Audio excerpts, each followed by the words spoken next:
One of the really wonderful features of the Goldberg Variations are the 9 canons. Bach was fascinated by canons, and he wrote one every third variation from 3 until 27. The first canon, Variation 3, is the usual kind where the second voice is an exact carbon copy of the first, but here, because the harmony changes before the second voice enters, it's a little bit more complicated than 3 Blind Mice.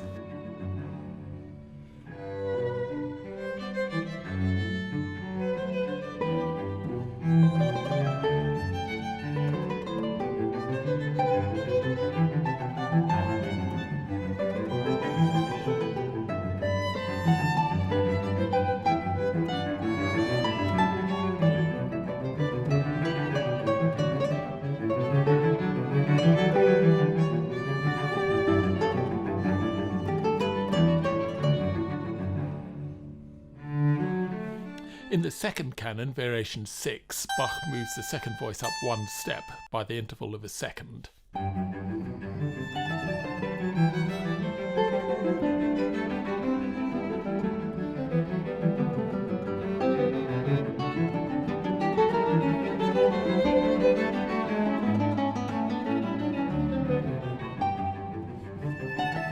And in the third variation, Variation 9, the 2 voices are separated by 3 notes, but this time the second voice comes in a third lower.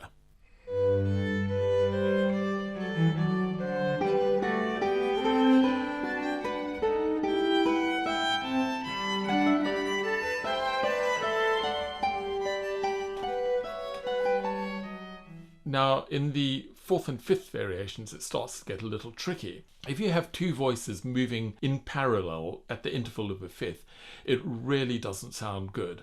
And because a 4th, when it's turned upside down, becomes a 5th, that's also a tricky interval to handle.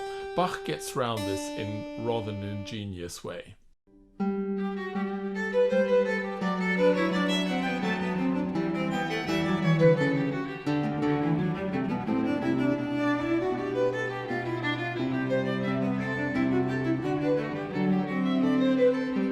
Variation 15, the second voice is also turned upside down. This time it's separated by a 5th.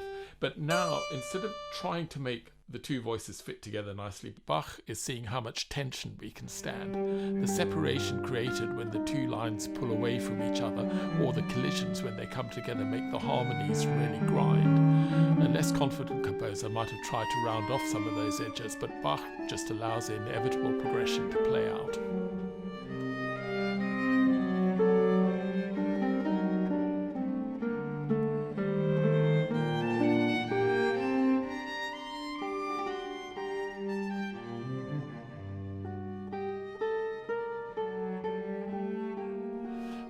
The 6th canon, Variation 18, is in a much brighter mood, although it's not all that obvious that this is a canon. In our version, the cello is copied almost immediately by the violin 6 notes higher, but you'll probably find that your ear is more drawn to Bach's fantastic bass line, played here on the guitar.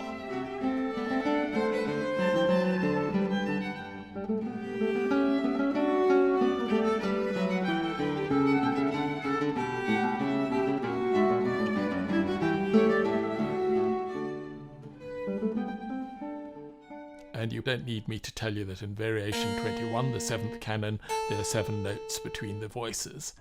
Even though this is in the minor key and Bach writes a bass line usually associated with laments, this variation strikes me as being solemn rather than sad. In our version, I've divided the canon between the guitar and the violin, but you'll notice that the cello bass line is full of figures which imitate the canon voices.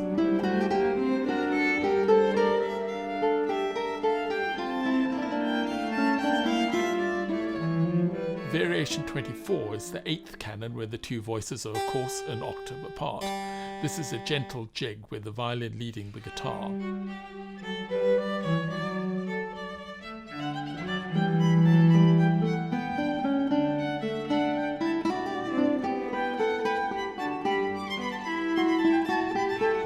Until Bach deliberately muddles the voices and we find that the guitar has taken over the lead.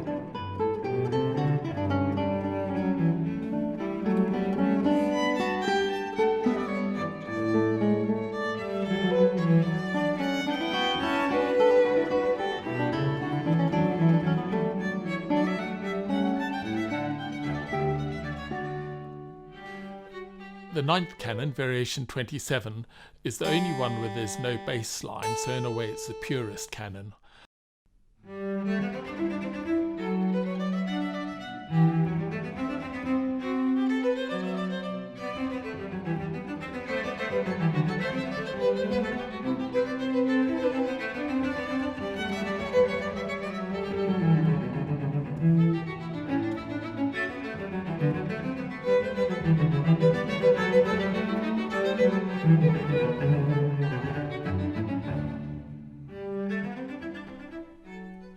And Bach didn't leave it there. In the mid-1970s, his very own copy of the Goldberg Variations was discovered, and in the back of that he'd written down 14 more canons based on the first 8 bars of the Goldberg Variations. I'll put a link to a very interesting video about that down below.